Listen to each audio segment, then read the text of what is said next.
Hi friends, ನಮಸ್ಕಾರ. ಎಲ್ಲರಿಗೂ ದುರ್ಗಾ ಚಾನಲ್ಗೆ ಸ್ವಾಗತ.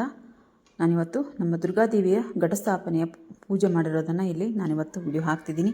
ಹಾಗೆ ನಮ್ಮ ಮನೆಗೂ ನಾನು ಬೆಳಗ್ಗೆ 4 ಗಂಟೆಗೆ ಎದ್ದು ಬೆಳಗ್ಗೆ ಎಲ್ಲ ಪೂಜೆ, ನಮ್ಮ ಮನೆಯ ಪೂಜೆ ಎಲ್ಲ ಮುಗಿಸ್ಕೊಂಡು ಇಲ್ಲಿಗೆ ಅಮ್ಮನ ಮನೆಗೆ ಬಂದು ನಾನಿವತ್ತು ಹಾಗೆ ನನಗಿಲ್ಲೇ ಹೇಗೆ ಪೂಜೆ ಮಾಡಿದ್ವಿ, ಏನೇನೆಲ್ಲ ಅಡುಗೆ ಮಾಡಿದ್ವಿ ಅಂತೇಳಂದು ನಾನು ನಿಮಗೆ ತೋರಿಸ್ತೀನಿ. ಅದೇ ರೆಸಿಪಿನ ಹಾಕಿಲ್ಲ, ಹಾಗೆ ಒಂದು ಬ್ಲಾಗ್ ಮಾಡಿದ್ದೀನಿ ನಾನಿಲ್ಲಿ. ಇಲ್ಲಿ ನೋಡ್ರಿ, ನಮ್ಗೆ ದೇವಸ್ಥಾನಕ್ಕೆ ಅಂತ ಹೇಳೋದು ಕಮಿಟಿಯವರು, ದೇವಸ್ಥಾನಕ್ಕೆ ನೈವೇದ್ಯಕ್ಕೆ, ದೇವಿ ನೈವೇದ್ಯಕ್ಕೆ ಅಂತ ಹೇಳೋದು ಕಮಿಟಿಯವರು ನಮಗೆಲ್ಲ ಈ ತರಕಾರಿ ಕಿರಾಣಿ ಸಾಮಾನೆಲ್ಲ ಕೊಟ್ಟಿರ್ತಾರೆ. ನೋಡ್ರಿ, ಬದ್ನಿಕಾಯಿನ ಬರೀ ಬಾಯಲ್ಲಿ ತಿನ್ಬೇಕು, ಅಷ್ಟು ಚೆನ್ನಾಗಿರ್ತಾವೆ ಈ ಬದ್ನಿಕಾಯಿ. ಅಂದರೆ ಮುಳ್ಳುಗಾಯಿ ಅಂತ ಹೇಳ್ತಾರೆ ನಮ್ಮ ಕಡೆ.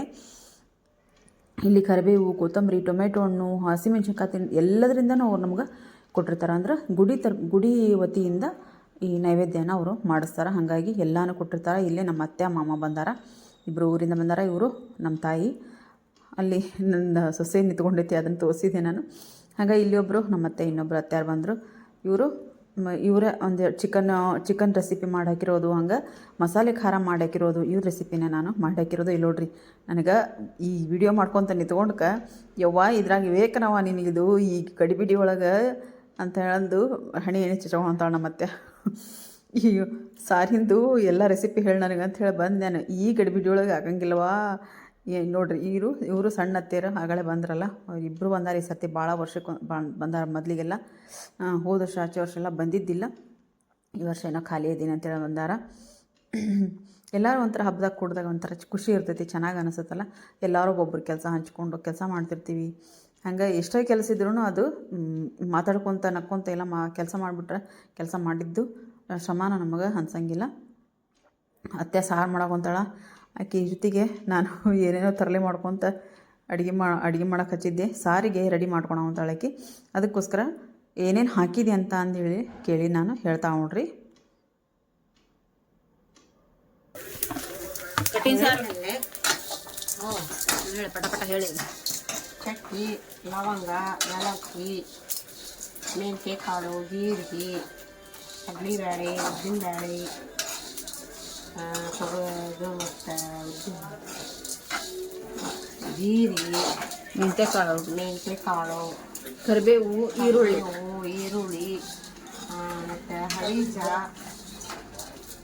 ಎಲ್ಲ ಹಾಕಿ ಹುರಿದು ಆಯ್ತು.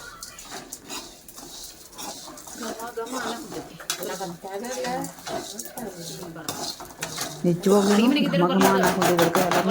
ನಾನು ಕೇಳಕ್ಕೆ ಬಂದೀನಿ ನೋಡ್ರಿ ಹೊರಗೆ.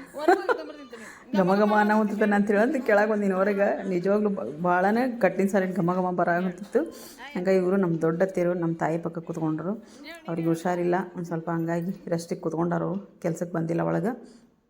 ಇಲ್ಲಿ ನಾವು 1.5 kg ಇಲ್ಲಿ ನಾವು ಇದನ್ನು ಹಾಕಿದ್ದೀವಿ ಫ್ರೆಂಡ್ಸ್. ಏನು ಬೇಳೆ ಹಾಕ್ಕೊಂಡಿವಿ ಇದಕ್ಕೆ ಬೇಯಿಸಾಕ ಅಂತ ಹೇಳಂದು ಹೋಳಿಗೆಗೆ.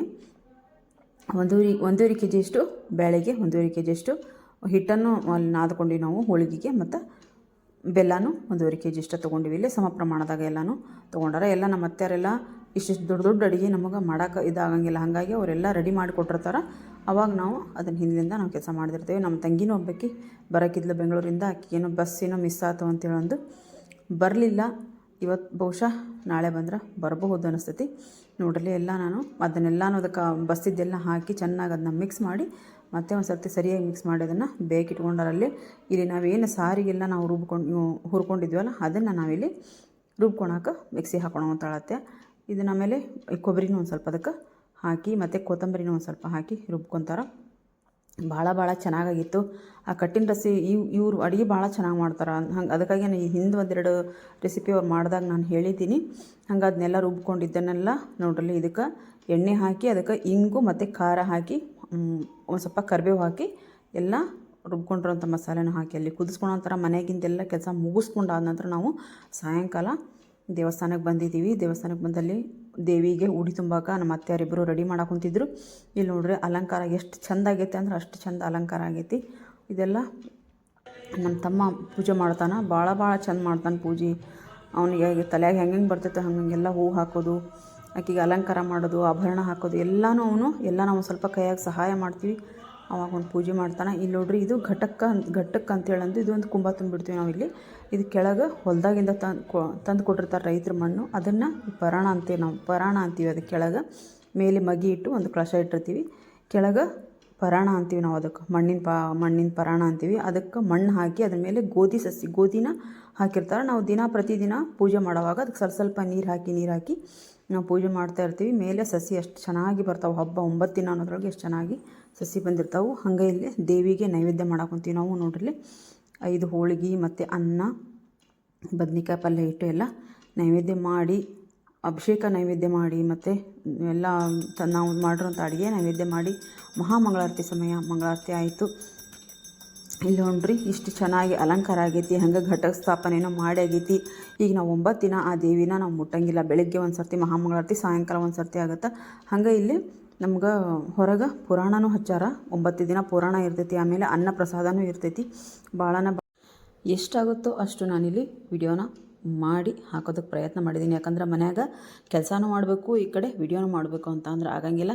ನನ್ನ ಮಗ ಇದ್ದ, ಅವನು ಸ್ವಲ್ಪ ಏನಾದರೂ ಸ್ವಲ್ಪ ವಿಡಿಯೋ ಮಾಡಿ ನನಗೆ ಕೊಡ್ತಿದ್ದ. ಅದನ್ನ ಎಡಿಟ್ ಮಾಡಿ ಹಾಕಕ್ಕೆ ನನಗೊಂದು ಸ್ವಲ್ಪ ಹಗುರ ಹಾಕಿತ್ತು. ಈ ಸರ್ತಿ ನಾನೇ ವಿಡಿಯೋ ಮಾಡಿ ಮತ್ತು ಅಡುಗೆದು ಕೆಲಸ, ಮನೆಯಾಗಿನ ಕೆಲಸ ಎಲ್ಲ ಮಾಡಿಕೊಂಡು ವಿಡಿಯೋ ಮಾಡಿ ಹಾಕಿದ್ದೀನಿ. ದಯವಿಟ್ಟು ನಿಮಗೆಲ್ಲರಿಗೂ ಈ ವಿಡಿಯೋ ಇಷ್ಟ ಆಗೈತೆ ಅಂತ ತಿಳ್ಕೊತೀನಿ. ನೆಕ್ಸ್ಟು ಮತ್ತು ಅಷ್ಟಮಿಗೆ, ದೇವಿಗೆ ಅಷ್ಟಮಿ ಪೂಜೆ ದಿನ ಅಷ್ಟಮಿ ಪೂಜೆನೂ ಮಾಡ್ತೀವಿ ನಾವು. ಹಾಗೆ ಮನ್ಯಾಗ ಘಟಸ್ಥಾಪನೆಯೂ ಮಾಡ್ತೀವಿ. ಆ ಟೈಮಲ್ಲಿ ಇನ್ನೂ ಚೆನ್ನಾಗಿ ನಾನು ವಿಡಿಯೋನ ಹಾಕೋದಕ್ಕೆ ಪ್ರಯತ್ನ ಮಾಡ್ತೀನಿ. ಹಂಗೆ ಈ ವಿಡಿಯೋ ಎಲ್ಲರಿಗೂ ಇಷ್ಟ ಆಗೈತೆ ಅಂತ ತಿಳ್ಕೊಂಡಿದ್ದೀನಿ. ವಿಡಿಯೋ ಇಷ್ಟ ಆದರೆ ದಯವಿಟ್ಟು ಒಂದು ಲೈಕ್ ಮಾಡಿ, ಹಂಗೆ ಶೇರ್ ಮಾಡಿರಿ. ಕಮೆಂಟ್ ಬಾಕ್ಸಲ್ಲಿ ಕಮೆಂಟ್ ಹಾಕೋದನ್ನು ಮರಿಬೇಡಿ ಫ್ರೆಂಡ್ಸ್. ಮತ್ತು ನಾನು ಮುಂದೆ ಒಂದು ಒಳ್ಳೆ ವಿಡಿಯೋದೊಂದಿಗೆ ಬರ್ತೀನಿ. ಅಲ್ಲಿವರೆಗೂ ಬಾಯ್ ಫ್ರೆಂಡ್ಸ್.